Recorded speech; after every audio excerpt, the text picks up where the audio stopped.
هو انتم ملاحظين زي ان جيل اليومين دول اللي هم يعني الاولاد والبنات اللي هم في سن المراهقه يعني فاقدين للتواصل؟ بمعنى يعني هم مش بيقدروا يتكلموا او يعبروا عن مشاعرهم قدام حد. بيبقوا دايما ساكتين ومش بيتكلموا، او حتى لو عندهم حاجه مضايقاهم مش بيتكلموا، مش بيدردشوا. حتى لو قاعدين وسط اصحابهم تحسهم ساكتين، مش بيتكلموا مع بعض. اغلب الجيل ده يعني اغلب الولاد والبنات لما بقعد معاهم بتحسهم عندهم حاجة اسمها رهاب اجتماعي، يعني وسط الناس وسط المجتمع ما بيعرفوش يتكلموا. انتوا حاسين بكده زيي ولا انا لوحدي؟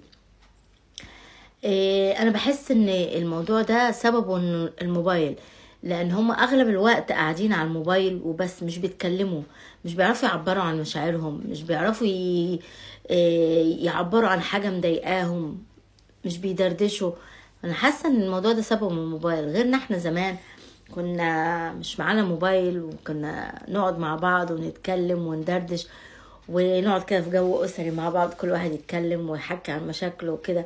حتى مع اصحابنا كنا نقعد ونتكلم ونهزر. لا بس الجيل ده مختلف، بحسه اغلبه ساكت، مش بيعرف يعبر، مش بيعرف يتكلم، عنده مشكلة فعلا في التواصل. حاسس اغلب الولاد والبنات كده. انتوا زيي في الموضوع ده ولا انا لوحدي اللي شايفة كده؟